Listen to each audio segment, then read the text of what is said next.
In this video, you'll learn how to sharpen an image, which is an important final editing step. You'll also learn how to save an edited photo in different formats for different uses. First, let's talk about what sharpening really means. Sharpening an image in Photoshop is similar to sharpening a kitchen knife. In both instances, you're emphasizing edges. On a knife, it's easy to identify the edge. It's the side that can cut you. In a digital image, it's the areas of high contrast where vastly different colored pixels meet, such as where a tree meets the sky, or in our case, where red roofs meet white siding, and where the lake meets the shore.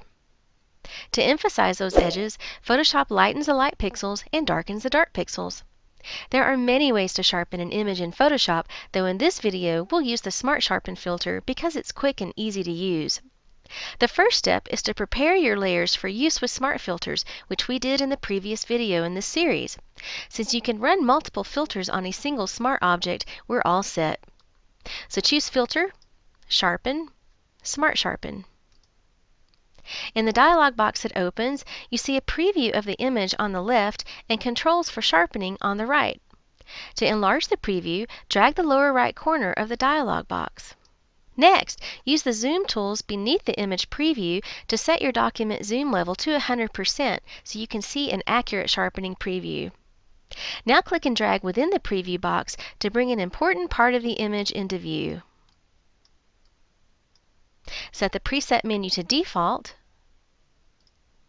and then adjust the sliders to your liking. The first slider we'll adjust is Radius, which tells Photoshop how many pixels on either side of the high contrast edge pixels to emphasize. You can think of this setting as sharpening width. The higher the number, the more obvious the sharpening. For the best results, keep this setting low. Next, with the amount slider at 200%, drag it slowly leftward until the sharpening looks good to you. If you see any speckled flakes appear in the image, drag the Reduce Noise slider to the right to get rid of them. When everything looks good, click OK and Photoshop sharpens the image.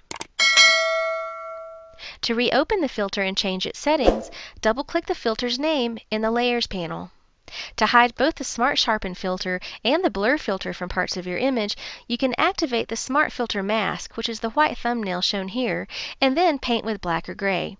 We did that on an adjustment layer mask in the second video in this series in order to hide part of the adjustment. To delete the filter, drag the filter's name to the trash icon at the bottom right of the Layers panel. In order to preserve your layers and filters so you can edit them in the future, be sure to save the document in Photoshop format. To do that, choose File, Save As, and from the Format or Type menu, choose Photoshop. Leave the Layers checkbox turned on and click Save. In order to share the image with other people who don't have Photoshop, to post it on the web, or submit to a printing service, you need to save it in a different format. So choose File, Save As, and this time choose JPEG from the Format or Type menu, which is a great format for a full color photograph such as the one we're working with here. Go ahead and rename the file so you don't overwrite your sample file, and click Save. In the JPEG Options dialog box, you can set the quality of the image. The higher the quality, the larger the file size. The lower the quality, the smaller the file size. I'll set the quality menu to medium, which is great for posting the image online or for emailing. If, however, the image will be printed, be sure to enter 12 into the quality field for the highest possible quality. And click OK. Of course, the techniques shown in this video series only touch the tip of the iceberg of what's possible in Photoshop. It's worth mentioning that Photoshop pairs beautifully with other Adobe apps such as the image organizing, editing, and sharing powerhouse, Photoshop Lightroom, as well as mobile apps such as Adobe Mix for combining imagery into your own artistic vision, and Adobe Fix for applying quick edits to your mobile photos before bringing them into Photoshop for more heavy-duty retouching. I hope you've enjoyed this video series, and I encourage you to explore the myriad tutorials in the Learn library on adobe.com so you can learn how to turn the image you have into the image you want.